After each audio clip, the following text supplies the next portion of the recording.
কেনেকৈ দিম পাগল হ'ল কি আচৰিত মানুহ জানো ইমান তললৈ নামিব পাৰে ইহঁত মানুহ নহয় ইহঁত জন্তু জানতকৈ অধম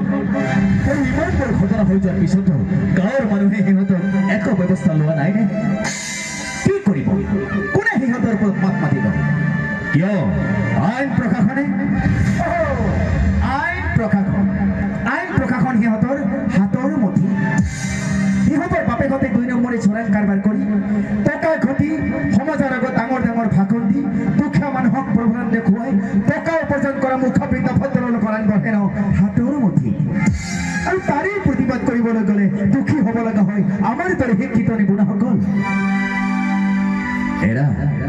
আজিৰ সমাজত শিক্ষাৰ কোনো প্ৰয়োজন নাই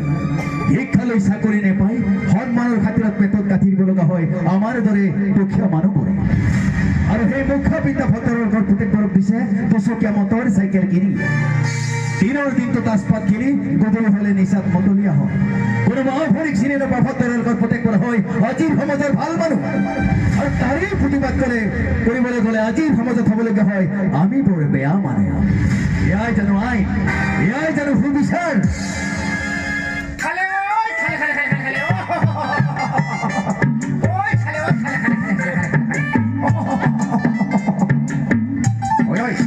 কি হয়ে কালে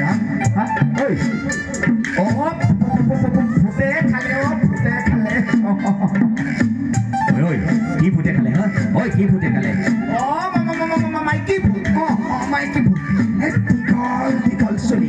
বোকা কাপোৰ পিন্ধা তাই মুখ হাত ভৰি চিনি পোৱা নোৱাৰে মুঠতে সেই মাইকি ফুটে একেবাৰে শেষ কৰি পেলালো ওই কাক শেষ কৰি পেলালি হা ওই কাক শেষ কৰি পেলালে যে বীৰেন মহাজনৰ পুতেক একেবাৰে শেষ কৰি পেলালো ওই কিন্তু কেনেকৈ মানে মই অকলে আমাৰ কদমৰ তলৰ ৰাস্তাৰে গৈ আছিল এনেতে বীৰেন মহাজনৰ পুতেকে মটৰ চাইকেলেৰে গৈ থকা অৱস্থাত সেই মাইকী পুতে মটৰ চাইকেলৰ আগত থিয় হৈ এখন হাতেৰে মটৰ চাইকেলখন দাঙি তুলি আহিল আৰু তাৰ পিছত মহাজনৰ পুতেকৰ মুখখন একেবাৰে চাব নোৱাৰি একেবাৰে শেষ হৈ গ'ল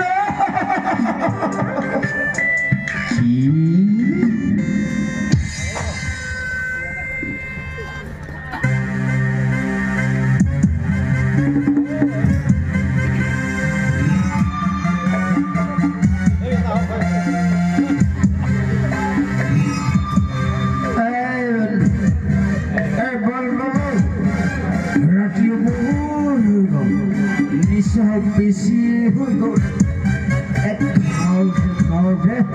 গেল খালি হয়ে গেল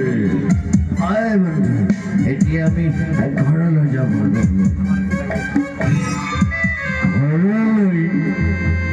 বন্ধু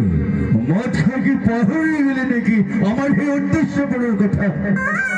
কি উদ্দেশ্য আছিল বন্ধু কিয় দিনত আমি আলোচনা কৰা নাছিলো সেই যে খুৰী কটীয়াৰ জীয়েক ৰীণা তোক যে এদিন বৰ বেয়াকৈ কৈছিলো বন্ধু মনত পৰিছে বন্ধু মনত পৰিছে আজি সিহঁতৰ ঘৰত কোনো নাই বুজিছ তাই হেন অকলে আছে আৰু এই সুযোগতে আমি গৈ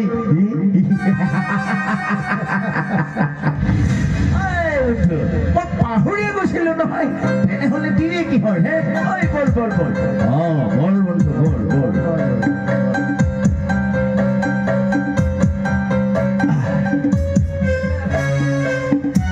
আরে বন্ধু মক্কেল দেখো আজি সন্মুখত বন্ধু ইমান দিনে আমি হৰিণী বিচাৰি ফুৰো আজি একো হৰিণী নিজে বাঘৰ সন্মুখত আচৰিত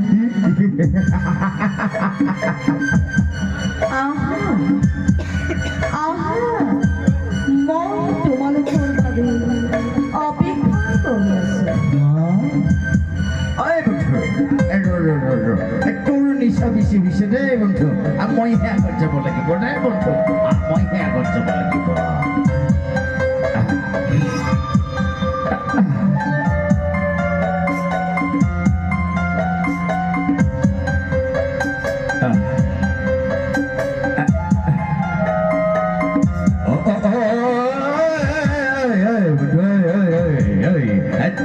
গ'লে নহ'ব বুজিছ তেনেকে গ'লে নহ'ব মইহে আগত যাব লাগিব দেই বন্ধু মইহে আগত যাব লাগিব আজি আকৌ নিচাটোও বেছি হৈ গ'ল নহয়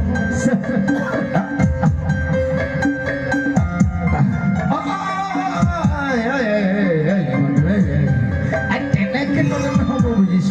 তেনেকে গ'লে নহ'ব মইহে আগত যাব লাগিব দেই বন্ধু মইহে আগত যাব লাগিব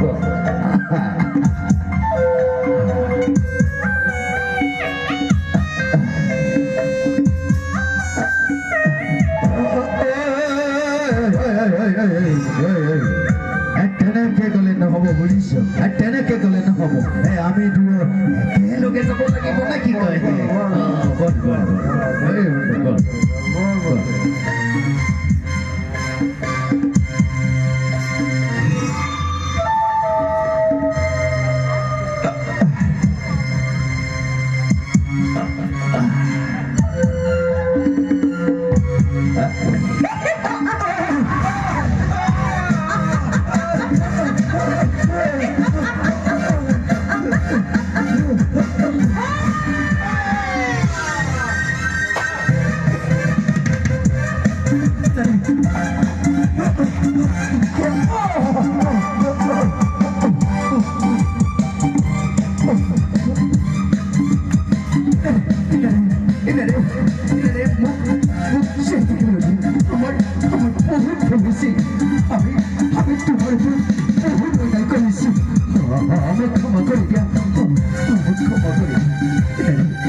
তহতে আমার মুখৰ গুণৰ সংসাৰ ধ্বংস কৰি দিছ গতিকে ক্ষমা নাই দয়া নাই মায়া নাই মমতা নাই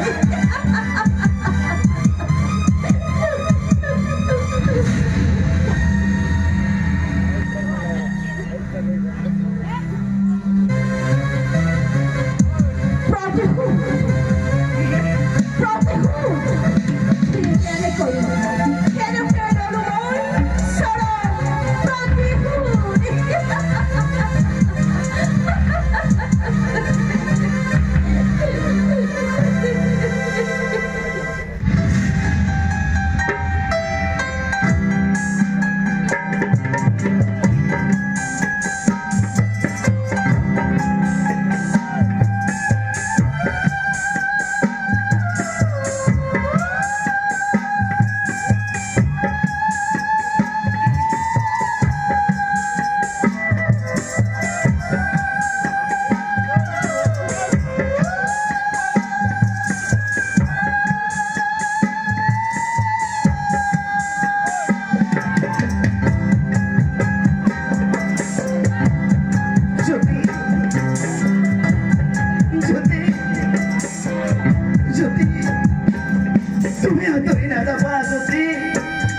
এয়াই সঁচা প্ৰেম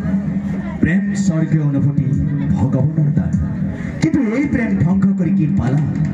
মানুহে জীৱ শ্ৰেষ্ঠ বুলি গৰ্ভ কৰি হিংসাৰ পুকুৰ দৰে হৈ নিজকে পাহৰি যায় তাৰ ফলত হত্যা ধৰ্ষণ লুণ্ঠন পিছফালৰ ৰাজ্যখনৰ এফালৰ পৰা গ্ৰাস কৰিব ধৰিছে নিজৰ স্বাৰ্থৰ সিদ্ধিৰ বাবে কত মা ভনী দাদা বন্ধুক হেৰুব লগা হ'ল শেষত হেৰুব লগা হ'ল দীপজ্যোতিৰ মিলন গতিকে ৰাইজ আমি প্ৰত্যেকে সমাজৰ এজন ভাল মানুহ হৈ থিয় দি স্বজ্ঞানে প্ৰতিবাদ কৰি হত্যা ধৰ্ষণ লুণ্ঠন আঁতৰাই এখন শান্তিৰ ৰাজ্য প্ৰতিষ্ঠা কৰোৱা হওক নহলে ৰাজ্যখন এফালৰ পৰা শেষ হ'ব ঠিক দীপজ্যোতি মিলনৰ দৰে